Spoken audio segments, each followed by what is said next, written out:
সড়ক জ্ঞান হচ্ছে এমনই একটি বিষয় যে নিজে দুর্ঘটনা ঘটাবে না, তার আশেপাশে দুর্ঘটনা ঘটতে দিবে না। দুর্ঘটনা ঘটার আগে দুর্ঘটনা উপলব্ধি করার ক্ষমতা যে চালকের সড়ক জ্ঞান আছে তার মধ্যে এটা আছে। তাই প্রত্যেকটি চালককে আমি বলবো, আপনারা সড়ক জ্ঞান সঞ্চয় করুন, দুর্ঘটনা মুক্ত ড্রাইভিং করুন। বাংলাদেশের শতকরা 54% পথচারী মারা যায় রোড অ্যাক্সিডেন্টে। তাই আমার বাংলাদেশের সকল চালক ভাই ও বন্ধুদেরকে বলছি, আপনারা পথচারীদেরকে মূল্যায়ন করুন, সহানুভূতি দেখান। সকল পথচারী আমার স্বজন এটা মনে করে গাড়ি চালান, দেখবেন ইনশাল্লাহ আপনাদের গাড়ির নিচে পথচারীরা পড়বে না। বিসমিল্লাহির রহমানির রহিম। সম্মানিত দেশবাসী, আসসালামু আলাইকুম। পলাশ টেকনিক্যাল ট্রেনিং সেন্টার, গণপ্রজাতন্ত্রী বাংলাদেশ সরকার, বিআরটিএ কর্তৃক রেজিস্ট্রেশনপ্রাপ্ত, রেজিস্ট্রেশন নাম্বার 49/2011। ভৈরবের মধ্যে বর্তমানে পলাশ টেকনিক্যাল ট্রেনিং সেন্টারই একমাত্র বিআরটিএ অনুমোদিত, আর বাকি সব ড্রাইভিং স্কুল অবৈধ। বৈধ প্রতিষ্ঠান থেকে ড্রাইভিং শিখুন, নিজেকে আত্মনির্ভরশীল হিসাবে গড়ে তুলুন। বৈধ প্রতিষ্ঠান থেকে ড্রাইভিং শিখে দুর্ঘটনামুক্ত ড্রাইভিং করুন। দুর্ঘটনামুক্ত ড্রাইভিংয়ের লক্ষ্যে আজকে সড়ক জ্ঞান, রুট সেন্সের উপর আমি কিছু আলোচনা করব। সড়কে ট্রেনিং করাবো, সেই সাথে রুট সেন্স কীভাবে জাগ্রত করে গাড়ি চালানো করা যায় সেই নিয়ে আমাদের আলোচনা। সড়ক জ্ঞান হচ্ছে এমনই একটি বিষয় যে নিজে দুর্ঘটনা ঘটাবে না, তার আশেপাশে দুর্ঘটনা ঘটতে দিবে না। দুর্ঘটনা ঘটার আগে দুর্ঘটনা উপলব্ধি করার ক্ষমতা যে চালকের সড়ক জ্ঞান আছে তার মধ্যে এটা আছে। তাই প্রত্যেকটি চালককে আমি বলবো, আপনারা সড়ক জ্ঞান সঞ্চয় করুন, দুর্ঘটনা মুক্ত ড্রাইভিং করুন। এখন আমি আমার এই হুজুর ছেলেটি ট্রেনিং করতেছে, এটা একটা এসি গাড়ি।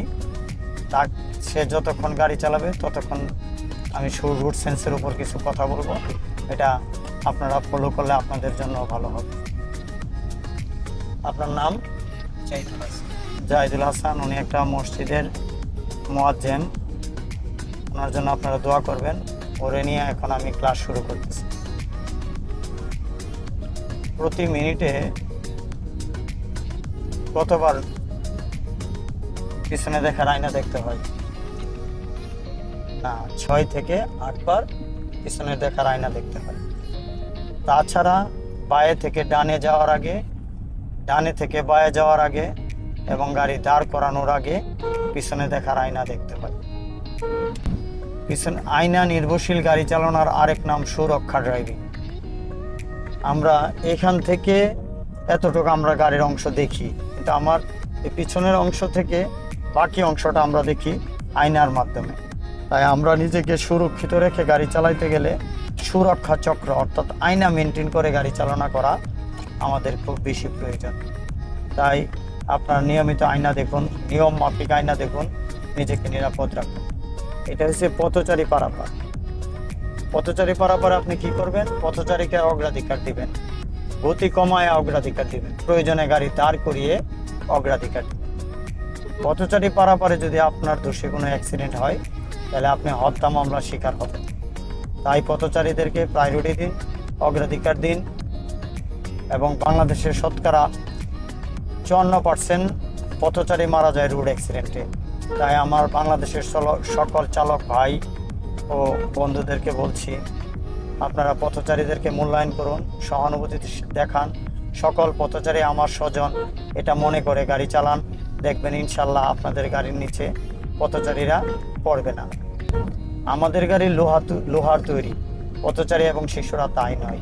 তাই আমাদেরকে মানবতা বোধে উদ্বুদ্ধ হয়ে ধাক্কামুক্তভাবে ড্রাইভিং করতে হবে, যেন আমরা কাউকে ধাক্কা নেই। সামনে এটা কি নীলকুঠি বাস স্ট্যান্ড।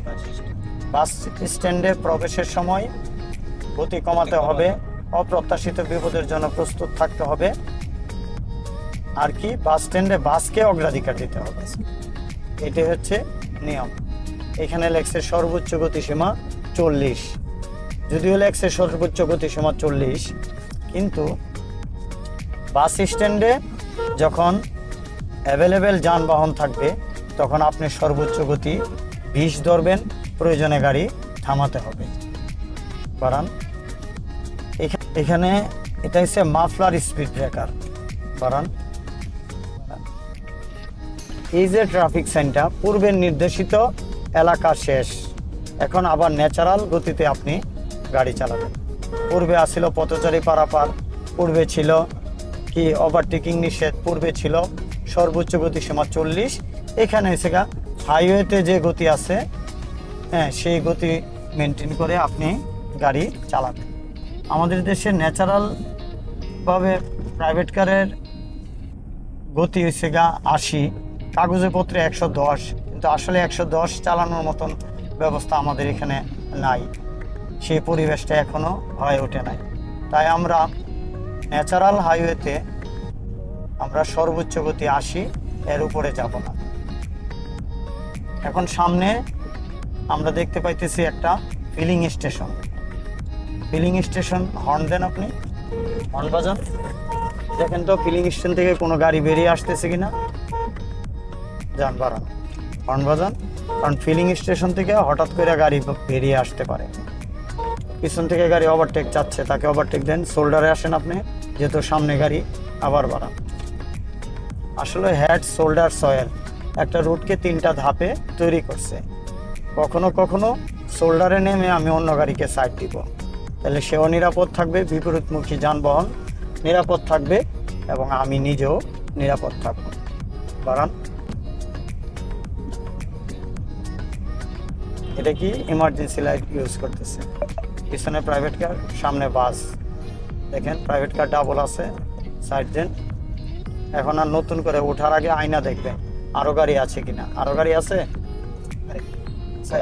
এখন ওঠা যাবে রোডে, ওঠা যাবে না, তাই ওঠা যাবে, দেখা বলবেন তো, দেখা বলতে কংক্রিট সিদ্ধান্ত নিতে, এখন ওঠা যাবে। Very good, very good. কারণ বুঝে শুনে সিদ্ধান্ত নিতে হবে। বাড়ান। পলাশ টেকনিক্যাল ট্রেনিং সেন্টার এর স্লোগান হচ্ছে হাতে কলমে প্রশিক্ষণ নিয়ে দুর্ঘটনা মুক্ত ড্রাইভিং করুন। নিরাপদ সড়ক চাইলেই কিন্তু নিরাপদ সড়ক পাওয়া যাবে না। হাতে কলমে প্রশিক্ষণের মাধ্যমে যদি আপনি ড্রাইভিং শিখেন, তাহলে আপনার দ্বারা অনেকটা নিরাপদ সড়ক নিশ্চিত হবে।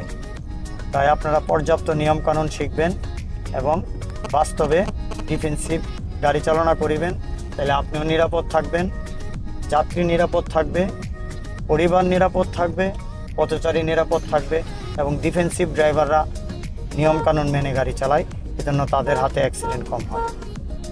এটা নারায়ণপুর বাস স্ট্যান্ড, গতি কমায় যান। মানুষ যে গতিতে হাঁটে এর চেয়ে কম গতিতে যান, নিশ্চয়ই আপনি বিপদমুক্ত থাকবেন, অবশ্যই আপনি বিপদমুক্ত থাকবেন। যান, বাড়ান।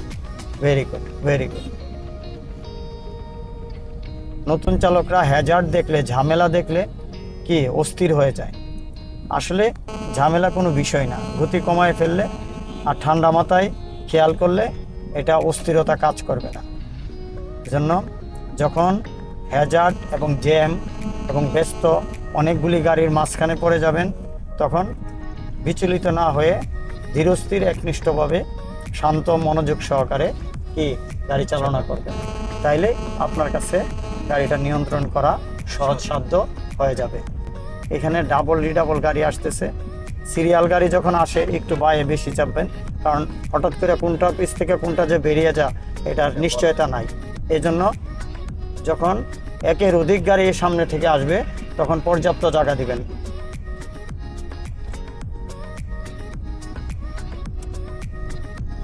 বাড়াও, বাড়াও, বাড়াও। একবারে সাইড দিতে গিয়ে যদি আপনি একবারে দাঁড়ায় যান, তাহলে পিছন থেকে মাইরা দিবে। আমি সাইড দিয়ে দিছি, পর্যায়ক্রমে বামে চাপতে থাকবো। বাড়ান। এখন কোকননগর বাস স্ট্যান্ড, লাল মিয়া ফিলিং স্টেশন সামনে আসতেছে। এখানে তরকারির বাজার বসে, রোডের উপরই বাজার বসে। আসলে বাংলাদেশে প্রতিকূল পরিবেশে আমাদের গাড়ি চালাইতে হয়, সেহেতু বাড়তি সতর্কতা নিয়ে গাড়ি চালালে আমরা নিরাপদ থাকব। সম্মানিত দেশবাসী, আমরা সড়ক জ্ঞান নিয়ে অনেকগুলি কথা বললাম। আমি 1990 সাল থেকে এই পেশার সাথে জড়িত। আমার জীবনের সমস্ত অর্জন আপনাদের মধ্যে দিতে চাই। পলাশ টেকনিক্যাল ট্রেনিং সেন্টার ভৈরবের প্রতিষ্ঠানকে আপনারা সহযোগিতা করুন। আপনাদের প্রতি কৃতজ্ঞ থাকব। আপনাদের শুভকামনা করি, আপনাদের সহযোগিতা চাই। আসসালামু আলাইকুম।